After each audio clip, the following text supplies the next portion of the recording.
မင်္ဂလာပါအားလုံးပဲမင်္ဂလာပါမင်္ဂလာပါညီလေးရဲ့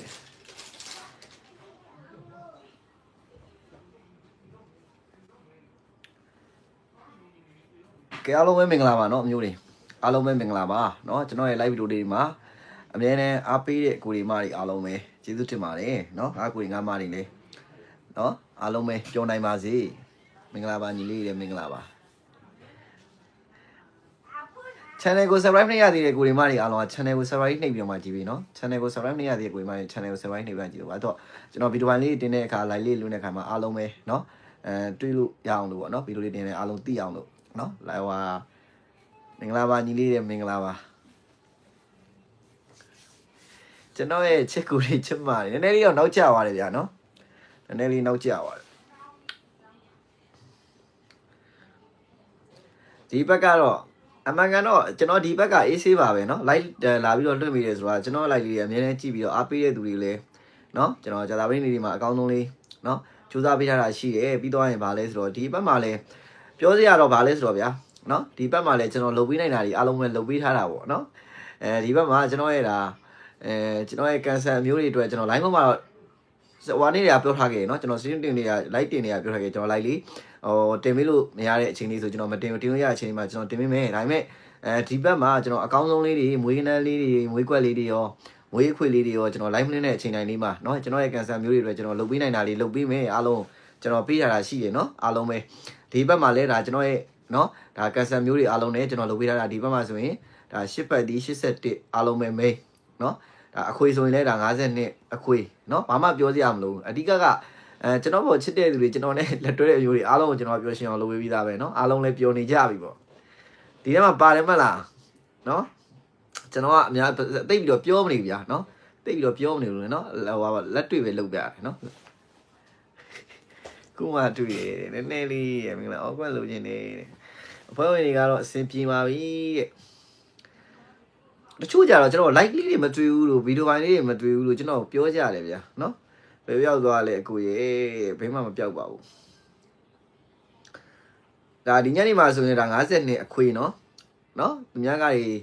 းခုနကကျွန်တော်ပြောလို့ပဲဗျာเนาะပေါ်တစ်ခုအတွင်းကိုเนาะနှစ်ကြိမ်လောက်ကိုကျွန်တော်ရဲ့ကန်ဆာမျိုးတွေကျွန်တော်ရှာပေးလိုက်တာเนาะအားလုံးပဲ AC ပဲเนาะအဓိကတော့အခုလဲလာအောင်မယ်เนาะဂျာတာပလေးတောက်ချာလေးတွေမှာเนาะဂျာတာပလေးတောက်ချာလေးမှာကျွန်တော်ရဲ့နေလိုက်အကိုတွေမတွေအားလုံးအတွက်လဲကျွန်တော်မနေ့ပြန်ဟိုဒီမှာရွေးကနန်းလေးနဲ့အစုံလေးထုတ်ပေးမယ်เนาะလမ်းရွှေမှုပြောင်းနေလို့တဲ့လမ်းပြောင်းကျွန်တော်ဒီပတ်လေးပေါ့နည်းနည်းလေးခွင့်လွှတ်ပေးပါဗျာအဲ့ဆိုတခါကျရင် line လေးရမကောင်းဘူးရှင် line ကောင်းတဲ့အချိန်လေးကိုကျွန်တော်တင်ပေးရတာအဲ့လိုဖြစ်နေလို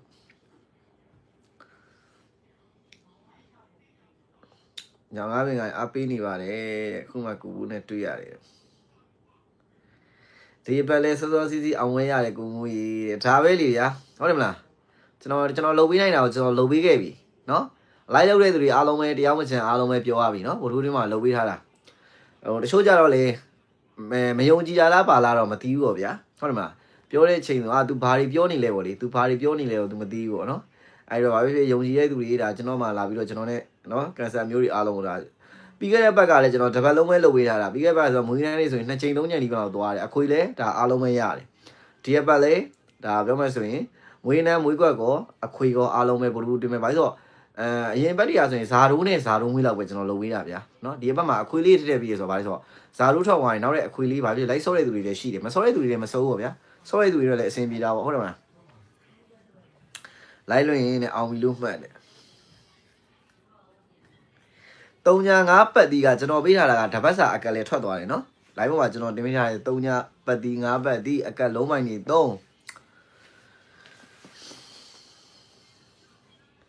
မင်္ဂလာပါအခုတဲ့ live ပေါ်တော့ကျွန်တော်ဒီဘက်မတင်ပေးရသေးဘူးเนาะတပတ်စာတင်ပေးထားတာပဲရှိတယ်တပတ်စာတင်ပေးထားတာပဲရှိတယ်မနေ့ပြန် lucky ပူကောင်းနေနီအမတော့ငါokay ကန်ဆာမျိုးတွေအားလုံးပဲရတယ်မလားအခွေတွေရောမွေးကွက်တွေရောအားလုံးပဲပျော်ပြီးပျော်ပါဗျာမပျော်ပါသူတွေဘာမှမဖြစ်နော်မပျော်ပါသေးတဲ့သူတွေပါလေဘာမှစိတ်ဟိုပေါ့နော်ဟိုပေါ့ live ပေါ်မှာကျွန်တော် live လေးကြည့်တဲ့သူတွေဘာပဲဖြစ်ဖြစ်ဘာမှစိတ်တက်ပြီးကြားရမလို့နော်ကျွန်တော်ကြာလာပြီးတောက်ကြ2ရက်ရှိသေးတယ်အဲ့ဒီ2ရက်မှာကျွန်တော်အကောင်းဆုံး4ချိန်ကျန်2ရက်အဲ့ဒီတက်မှာကျွန်တော်အကောင်းဆုံးလေးတွေကြိုးစားပေးနိုင်တာလေးကျွန်တော်ကြိုးစားပေးဦးမယ်နော် လောဆယ်ကကျွန်တော်ရဲ့ဒါအဖွဲ့ဝင်တွေတော့ကိုကျွန်တော်တစ်ဖက်စာအားလုံးပဲနော်တာဝန်ကြည်သွားပြီကျွန်တော်ရဲ့နေတိုင်းကိုဒီမတွေအားလုံးလည်းကျွန်တော်တင်ပေးဦးမှာဘာလို့ဆိုတော့ကျွန်တော်ချစ်တဲ့မျိုးတွေကိုကျွန်တော်ဘယ်သူမှပြင်မထားဘူးနော်လုပ်ဝင်းနိုင်တော့လိုက်လုပ်ပေးမှာပဲအားကိုးပါတယ်နေတိုင်းကရပါတယ်โอเคပါမနေ့မှကန်ဆယ်မနေ့မှကန်ဆယ်မယ်နော်โอเคပါရပါတယ်ရတဲ့လူအများကြီးပဲဗျာပျော်စရာကြီးနော်9000ဘူး2000 1000ဘူး3000ဘူး1500ဘူးရတဲ့လူအများကြီးပဲပျော်စရာတွေပါ81ကလည်းကျွန်တော်8နှစ်ကလည်းကျွန်တော် line မကောင်းလို့အဲ့နေ့ကလည်းအောင်ဝဲတက်မခံတာနော်တကြကျွန်တော်ပျောက်နေလို့ဆိုပြောဟိုဒီဘက်မှာလည်းကျွန်တော်အများခုနပြောဆိုအောင်ဝဲခံလို့ရတယ်အောင်ဝဲခံရမှာကျွန်တော်အောင်ဝဲမခံမနဲ့တက် line မကောင်းတာနဲ့တော်တွေ့နေလို့ဗျာနော်3500ဘူးရတယ်โอเคပါ2000ဘူးရတယ်လှုပ်ထားဆိုတာအဲ့လားတွေကိုပြောတာကိုမို့တပတ်စာတွေပြီးရရမ်းမိုက်ရေအမားတို့လည်းပြောလို့ပါဟုတ်ကဲ့ပါနော်အဲ့အတွက်သူထိုင်ပြောနေကြည့်နေတော့နော်ကျွန်တော်မပြောသေးဘူးပြော AC ပဲနေလိုက်ပြောပြီဆိုတော့ကိုရီမတွေအားလုံးပဲနော်ကျွန်တော်ဘာမှမသုံးနော် YouTube တမျိုးလည်းသုံးတယ်နော်ကျွန်တော်ဘာမှမသုံးတခါလေးပြောခဲ့ပြီကျွန်တော်အဲ့ဒီဟာတွေကတရက်ဖြည့်ရှင်းနေရတာဟိုမှာတွေ့တယ်ဒီမှာတွေ့တယ်ခုနပြောဟိုမှာတွေ့တယ်ဒီမှာတွေ့တယ်ကျွန်တော်ဘာမှမသုံးနော်အခုဒီ YouTube တမျိုးပဲသုံးတယ်နောက်ပတ်ကြရင်နောက်ပတ်ကျွန်တော်မခေါ်သေးပါဘူးနော်ကြာသာဝေးတောက်ကြဆိုရင်ကျွန်တော်ကန်ဆယ်မျိုးတွေအတွက်ပုံမှန်အဲ့ဒီမှာဆိုရင်ကန်ဆယ်ချင်တဲ့သူတွေကန်ဆယ်လို့ရပါတယ်เนาะကျွန်တော်တော့ဘာမှမနှင်းဖြစ်ဘူး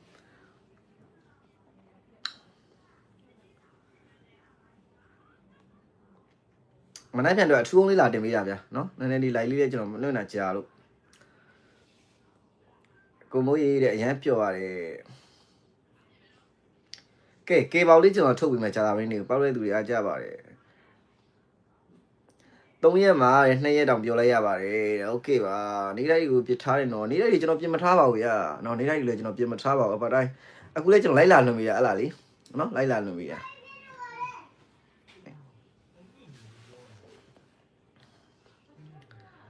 ဆရာကြီးရဲ့ပျောက်သွားတယ်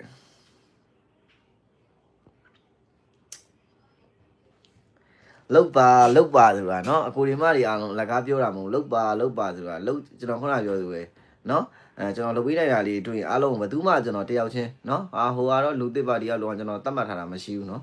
အားလုံးကိုဒန်းတို့ကျွန်တော်ပြောပြီးတာအခုလိုမျိုးအခွေတွေမွေးနေ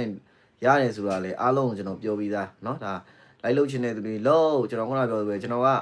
ဟိုခုနပြောသူပဲဗျာကန်ဆယ်နာနဲ့ပတ်သက်ဖို့အများကြီးလည်းကျွန်တော်တတ်မှတ်လုပ်ပြီးထားတာမရှိဘူးအားလုံးစောနိုင်အောင်လို့ကျွန်တော်လိုက်လုပ်ပေးပြီးသားပဲအဓိကတော့ဘာလဲဆိုတော့ကိုထုတ်ပေးရလေးယုံကြည်ပြီးတော့သူလိုက်ဆော့ရင်အားလုံးပဲဒါပြောနိုင်အောင်လို့ကျွန်တော်ဘက်ကတက်နိုင်လောက်လေးကျွန်တော်ကြိုးစားပြီးဒါပါပဲနော်အခုလဲကျွန်တော်နေရိုက်သမားတွေအတွက်ကြာမင်းနဲ့လေးကိုကျွန်တော်ရထားလေးအားလေးလာပြီးတော့တင်ပေးတာနော်အားလုံးပဲ like ကဟုတ်တယ် like ကကျွန်တော်အခုမှတွေ့ရညီနေကျေးဇူးတင်ပါတယ် like လွှင့်မလားကြည့်နေတာ okay ပါ like ကမလွှင့်တာကြာလို့ဘာပြောလို့ပြောရမှာတော့မသိတော့ကျေးဇူးရှင်ကိုမူကြီး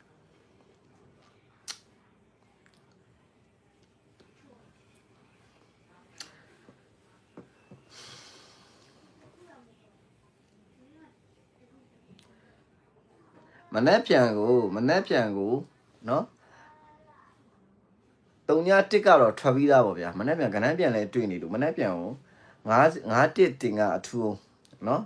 9တင်ကအထူးမနှက်ပြန်အတွက်ကိုနော်ကြာမင်းတနေကုန်ကျွန်တော်ကြိုက်နေတာလေနော်တင်ကအထူးမှာနော်3ည1ကတော့စော့နေနဲ့ထိတ်စော့ပဲ3ည1ကကဏ္ဍပြန်ကိုကျွန်တော်မနှက်ပြန်ကိုကြိုက်တော့ကြိုက်တယ်ဒါပေမဲ့51ကတော့အကြိုက်ဆုံးပဲအထူးမနေ့ပြန်ကကျွန်တော်အများကြီးတင်ပြီးလို့မရှိဘူးခုနကကျွန်တော်ကြိုက်တာလေးပဲယူမနေ့ပြန်ညက်နေဟုတ်တယ်မနေ့ပြန်နေကင်းလောက်လိုက်ရှိမယ်ကျွန်တော်မနေ့ပြန်နေကင်းကိုဘာလို့ဆိုကြာတာမနေ့ညက်နေလေးနော်ကြာတာမနေ့တနေ့ကျွန်တော်တွေ့တာလေးရှိရလာပြီးတော့တင်ပေးမယ်နော်တော့လိုက်ထဲမှာတော့နာမည်ခေါ်ပြီးပါဦးနာမည်လာကြည့်ရ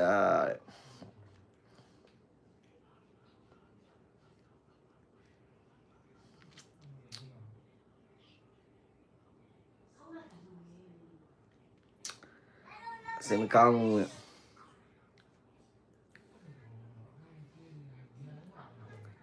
မင်္ဂလာပါအကူတဲ့မင်္ဂလာပါ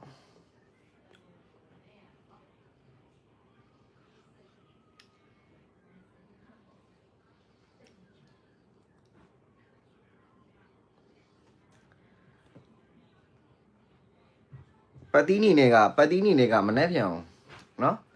မင်္ဂလာငါတက်ထူတယ်ငါထူတာငါနဲ့ထွက်တယ်ဗျာတဲ့လို့ပြင်တယ်တော်ဆုံးလေးတယ်ကွာโอเคပါမနေ့ပြန်ဟိုကေဘောက်ကနော်3ညဟုတ်တယ်မလား1နှစ်ဟောပါနော်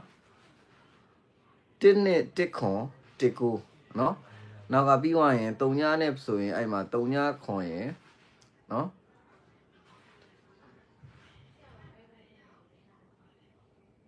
နေတိုင်းရှာနေတာ3ညခွန်ရင်3ညနှစ်ကေနော်3ညခွန်3ညနှစ်နော်အားလုံးပဲလိုက်ပြီးတော့လုပ်ပါ3ညကူအဲ့မှာအပူးစော့ခြင်း3ညအပူးနဲ့5ဘူးမနေ့ပြန်စော့ဘာလို့ဆိုကျွန်တော်ဗရိတ်လေးရှိသေးတယ်တစ်ပတ်ဆောင်နော်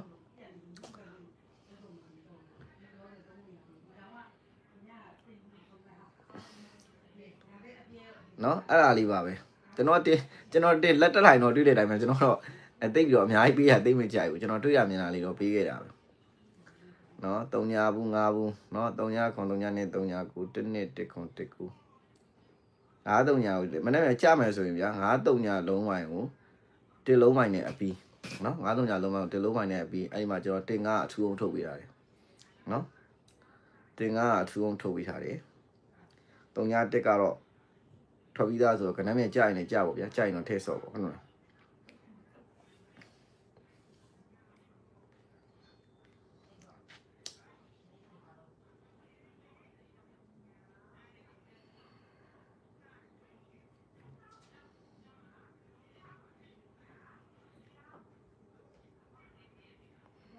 ဟုတ်တယ်9 3ညလုံးဝိုင်ကို1နဲ့အပီးအော်ကြာလာမင်းကပုံမှန်ချပေးနေတဲ့လုံးမိုင်နဲ့ကေပေါလေးပေါ့ဗျာဟုတ်တယ်မလားအဲ့လားလေးကျွန်တော်လည်းကြိုက်ပါတယ်ငါဆရာတဲ့မူးနေပြီငါလို့မဟုတ်ပါဘူးဗျာကျွန်တော်တကယ်မတောက်တာကျွန်တော်ရဲ့ရုပ်ကအဲ့လိုဖြစ်နေရနေလိမ့်မယ်အကြိုက်ဆုံးပဲနက်ခတ်တယ်ကဲအဲ့ဒါဆိုရင်တော့ကျွန်တော်ကန်ဆက်မဲ့ဒါနောက်ကပြောင်းမနော်ဒါနေလိုက်ကိုဒီမှာရအောင်မင်းတို့တေကုန်လေးကိုဒါလေးဆော့ကျွန်တော်ညနေရရင်နေကင်းပိုင်းညရင်တနိုင်ဝင်းညွန်လိုက်လေးကျွန်တော်ဟွာပေါ့နော်လိုင်းလေးကောင်းကျွန်တော်တက်ပြီးတော့တွန်းပေးမယ်ကျွန်တော်မင်းညနေကိုအကောင်းဆုံးလေးရှာပေးထားတာရှိတယ်နော်မနေ့ပြန်တော့ကျွန်တော်ကိုဒီမလေးအားလုံးလည်းလိုက်ထဲမှာဟိုမှာစောင့်ကြည့်ပြီးတော့ကျွန်တော်အကောင်းဆုံးအချိန်တက်လာပြီမယ်နော်တနိုင်ဝင်းညွန်လိုက်ရှိပြီနော်ညနေသားလေးကျွန်တော်ရွေးပေးမယ်နော်ခါးပြောခဲ့ပြီနော်လိုက်ရှိမယ်ဒီဘာလဲဆိုတော့အခုလိုက်ထဲမှာကျွန်တော်ရဲ့နေလိုက်ကိုဒီမလေးအားလုံးလည်းပြန်တော့ထူးလေးနဲ့ကျွန်တော်ရဲ့ကေပေါလေးကိုအားလုံးပဲကြိုင်လိုက်ဆော့ပါဘယ်သူမှတော့ကျွန်တော်အတင်းလိုက်မဆော့အောင်နော်ကန်ဆက်အမျိုးတွေကဘာမှလောလောဆယ်မလုပ်တော့ပါနဲ့နော်ကြာလာပြီတောက်ကြကျွန်တော်လုပ်ပေးနိုင်တာလေးနဲ့အတူမနေ့ပြန်ပြန်လာခဲ့မယ်အဲ့တော့မှအမွေးထားနော်တပတ်စာတစ်ပတ်ကတော့ခုနကကျွန်တော်ပြောပဲဗျာအခုဒီမတွေအားလုံးက AC ပဲစောင့်နေဖို့ပဲကျွန်တော်ဘာထုတ်ပြီးမလဲကျွန်တော်ဘာထုတ်ပြီးမယ်ဘာလုပ်ပြီးမယ်ကိုစောင့်နေပေါ့နော်ကျွန်တော်ကအကောင်းဆုံးဖြစ်မဲ့ဟာပဲကျွန်တော်လုပ်ပြီးမယ်နော်အခုဒီမတွေအားလုံးဘာမှလုပ်စရာမလို AC ပဲနေုံပဲနော်လုပ်ရမယ့်ဟာကိုကျွန်တော်ကြိုးစားပြီးရှာပေးမယ်နော်အဲ့ဒါပြောတဲ့အချိန်ညရင်တော့ကိုအောင်တေချာလိုက်ပြီးတော့လုပ်ပေါ့နော်အဲ့ဒါအမွေးထားပါဒီဘက်လဲဒါဒီဘက်လဲကျွန်တော်တို့ရဲ့အကောင်းဆုံးနော်အကောင်းဆုံးအပတ်ဖြစ်ခဲ့ပြီပေါ့လေဗျာနော်အဲ့တော့ပြောနိုင်တဲ့သူတွေလည်းပြောမပြောနိုင်တဲ့သူတွေလည်းပြောနိုင်အောင်လို့လုပ်ပေးမယ်ဒီလောက်ပဲလိုက်မလန်တာဂျာဘီ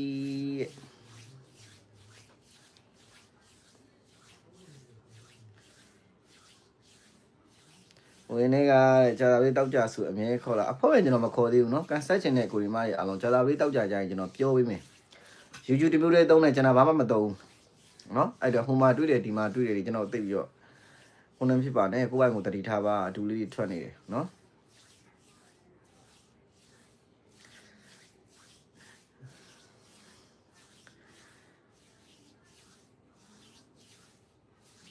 โอเค